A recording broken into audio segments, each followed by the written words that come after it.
Hi, Miss Higgins class. I am so excited because guess what? I get to read Miss Piggle-Wiggle magic with you guys. And so I hope that you guys enjoy.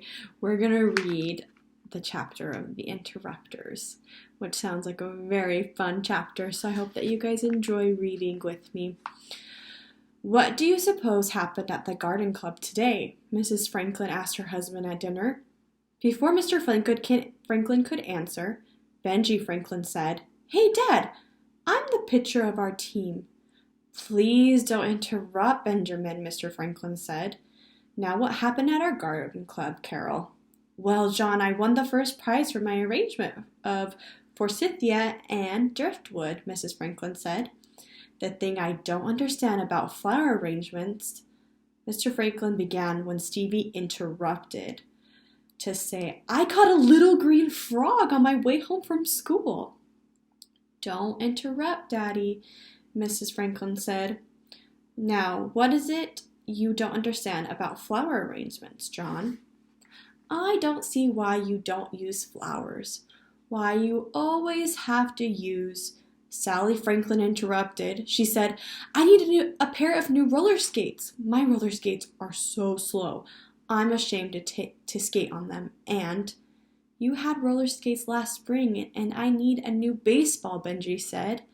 When Stevie interrupted to say, "This little frog was just sitting there," Benji interrupted. "I can't pitch with all that old ball," Sally said. "Everybody in our block has new roller skates, and I—" As each child interrupted, the talk became louder and louder until they were all shouting. Mr. Franklin shouted louder than anyone, "Be quiet, all of you!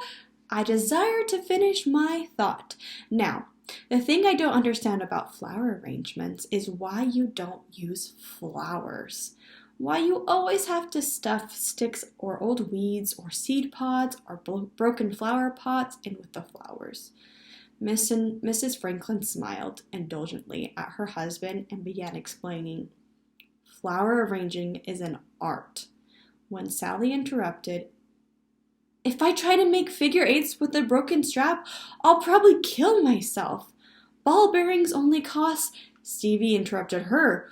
"Would you like to see my little frog? I've got—" Benji interrupted him. "Doesn't anyone in this family care whether I'm captain of my baseball team? Doesn't anyone—" "Stop interrupting," Mr. Franklin shouted. There was quiet for a minute. Mrs. Franklin began again. "Flower arranging is an art." There she was, interrupted by a loud scream from Sally. "Mommy! Daddy! Stevie has a frog in his pocket! I heard it! I heard it! Eee!" Stevie said, "Mrs. Franklin, do you have a frog in your pocket?" "Well, yes, I just happened to," said Stevie, reaching in and bringing out a very small green frog. "Oh," squealed Sally, "take it away." "Hey, let me see it," Benji said. "Boy, he's nifty. How did you catch him?" "It wasn't hard," Stevie said. "I was just walking along and I heard him." "Take the frog outside," Mr. Franklin said sternly. "Oh, Daddy, not outside," Stevie said. "He'll get away." "Outside," Mr. Franklin repeated. Stevie started slowly to his feet, carefully holding the frog between his cupped hands. When he got to the kitchen door, he turned to his mother. "Say, Mother," he said, "this frog would be just right for one of your flower arrangements." "Why, Stevie, what a wonderful idea," said Mrs. Franklin excitedly. "But how would I get him to stay in the bowl?" "Oh, cheaper'd stay," said Stevie. He's awfully tame. He does just anything I want him to." "If he's so tame and does what you want him to, put him outside and tell him to wait for you," Mr. Franklin said. Benji said, "Oh, gee, Daddy, can't we put him in the basement? He'll get loose outside." Mr. Franklin said, "All right, put him in the basement, but put him in a box or something. Now, Carol, dear, what were you telling me about flower arranging?"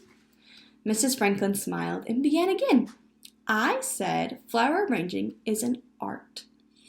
Hey, Daddy, is this box all right? Stevie called from the kitchen where he was standing on a high stool, rummaging around on a shelf. Mr. Franklin said, "Don't interrupt. Your mother is talking." Mrs. Franklin began. Flower arranging is... Stevie came into the dining room, poked at his father's arm, and whispered in a loud, hoarse whisper, "Is this box all right, Daddy?" Mr. Franklin put his hands up to his head. "I'm going to go crazy," he said. "Interrupt, interrupt, interrupt. That's all these children do. We haven't finished a sentence in this house for weeks. Now, Stevie, you stand right here and wait until your mother finishes explaining that flower arranging is an art." And Stevie did, although it took Mrs. Franklin almost 15 minutes. It was very uninteresting to him, and his frog kept cheeping loudly. The very second Mrs. Franklin finished her explanation of flower arranging, Stevie said, "Hey, Daddy, is this box all right?" "Yes, yes, yes," said Mr. Franklin. "Go put the frog in it. Carol, do you suppose that Mrs. Piggle-Wiggle knows a cure for interrupting?" "I wouldn't be surprised," said Mrs. Franklin. "I'll call." Sally interrupted. "If I had new roller skates, I could do a figure 8. "What do frogs eat?" called Benji from the basement stairs.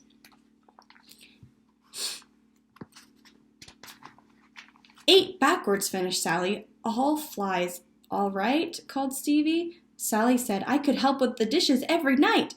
"I mean dead flies," called Stevie. "To pay for them, it wouldn't," Sally began. Benji yelled, "Stevie has the box half full of old dead flies. Won't that kill his little frog?" Sally said, "If you don't leave roller skates outside."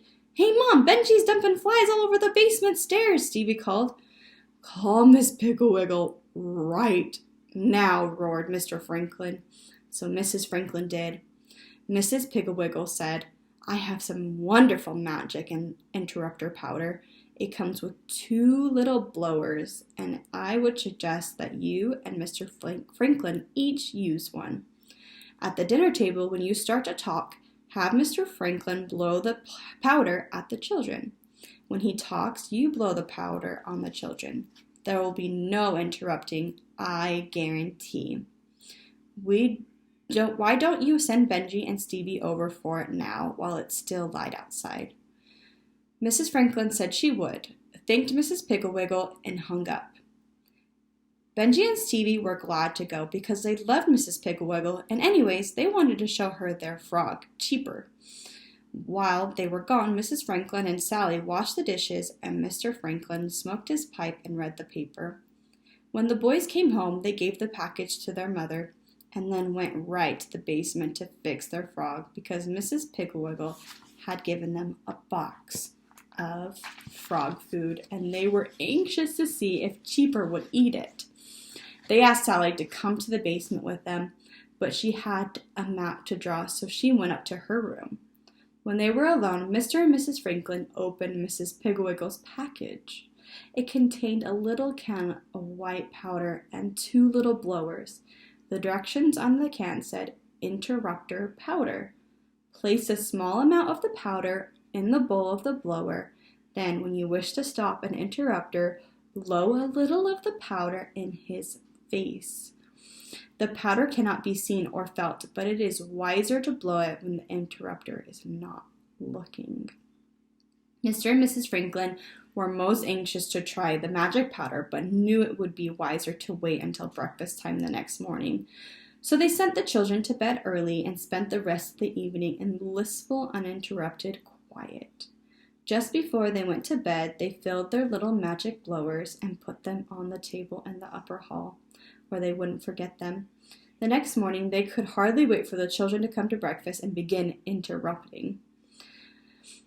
When at last they had all assembled on purpose, Mr. Franklin began a long, dull, boring story about the value of getting up early. Before the children had a chance to see how long and dull the story was going to be, and while they were all turned towards Mr. Franklin, Mrs. Franklin took her little blower and blew the magic powder on them. Then Mr. Franklin began. When I was a boy, I loved to get up early. Nobody ever had any trouble getting me out of bed. I used to get up early every single morning. At first, I used to get up late, about 6:30. Then I started getting up at 5:30. Then I decided that it wasn't early enough, so I began getting up at 4:30. Benji started to interrupt. There's a boy at school, he began, but that was as far as he got. His mouth opened and closed like a goldfish, but no sound came out. Mr. Franklin looked at him, smiled, and continued. At 4:30, so I could see the beauty of the sunrise and hear the early morning sounds. Stevie tried to interrupt. My teacher says, but that was as far as he got. His mouth snapped open and shut, and snapped open and shut, and closed like a spectacle case, but no sound came out.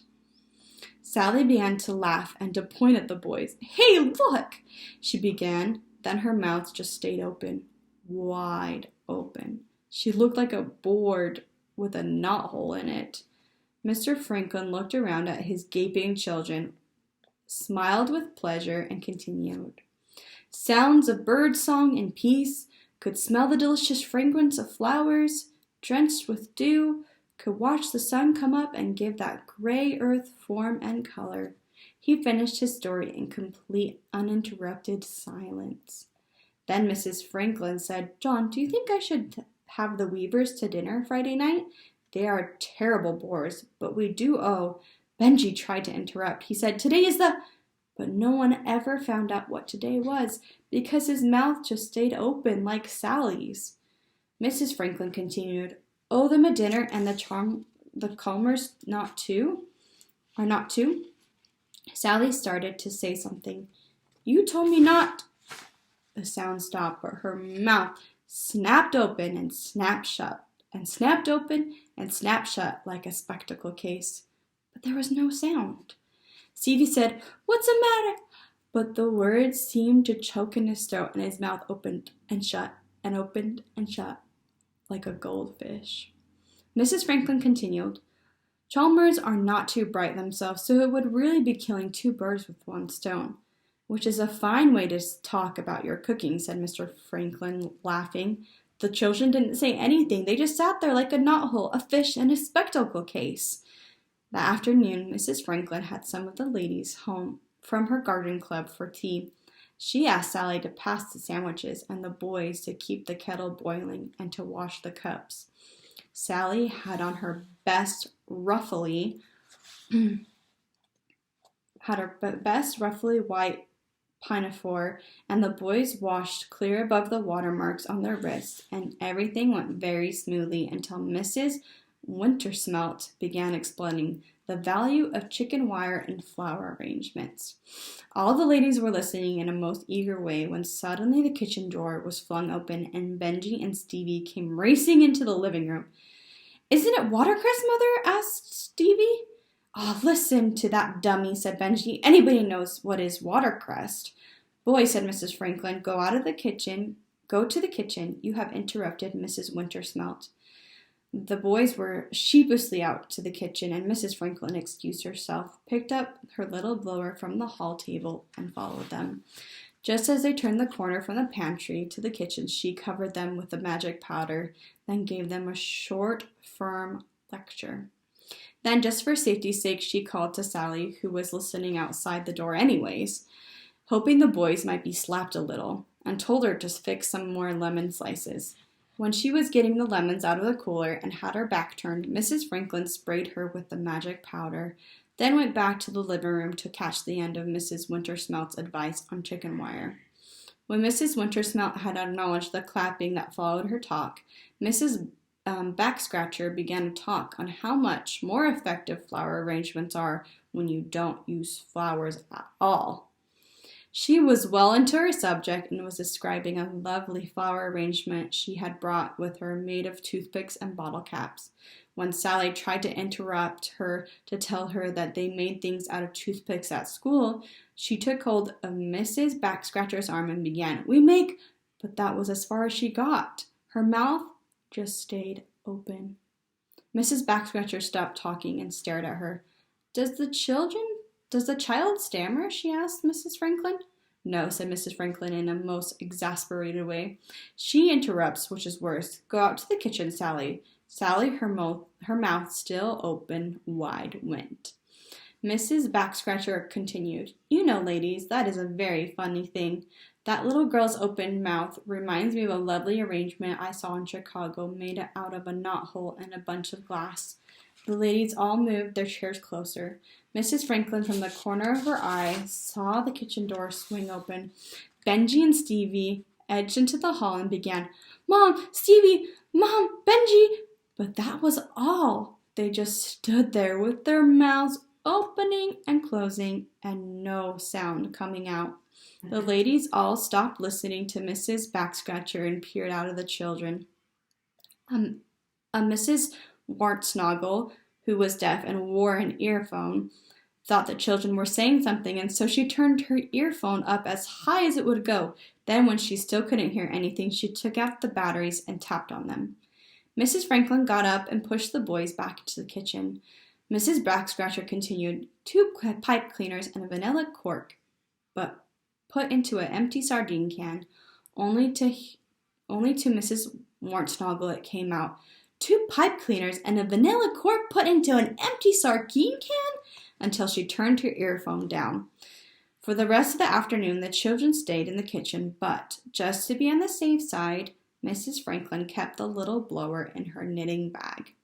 At dinner, Mrs. Franklin blew so much magic powder on the children that they didn't even start to interrupt. They turned their heads toward the person they hoped to interrupt and opened and closed their mouths, or kept their mouths open or snapped open and snapped shut like a spectacle case. Finally, Sally, during a pause in the conversation and when she was not interrupting, asked her mother and daddy what made Benji and Stevie and her suddenly stop talking and look like fish. So Mr. and Mrs. Franklin explained about the magic interrupter powder and showed the children the little blowers. Benji said, "I think that's a good idea, but I think you and Daddy should have some too. You interrupt lots of times." Mr. Franklin said, "Benji, your mother and I are grown up." Mrs. Franklin said, "I think Benjamin is right," and she blew a big puff of powder on Mr. Franklin. He grabbed his blower and blew some on her. Then everyone laughed. A few minutes later, Mr. Franklin tried to interrupt Mrs. Franklin's rather long drawn-out description of her tea, and he was certainly surprised to have his mouth open wide and stay open and no sound come out. Then Mrs. Franklin tried to interrupt Benjamin's night before last dream, which turned out to be a rehash of Treasure Island. Her mother opened and shut like a codfish. The children and Mr. Franklin laughed. Of course, the Franklins used up all the magic powder in 2 weeks, but its spell lasted, and to this day, nobody in that family ever interrupts anyone else. It's just a pleasure to tell a story at the Franklin's house. You can always count on uninterrupted, eager attention, even if you are the biggest bore in the world. All right, that's the one chapter. I hope that you guys enjoy these videos and that you enjoy reading Miss Piggle-Wiggle. Bye!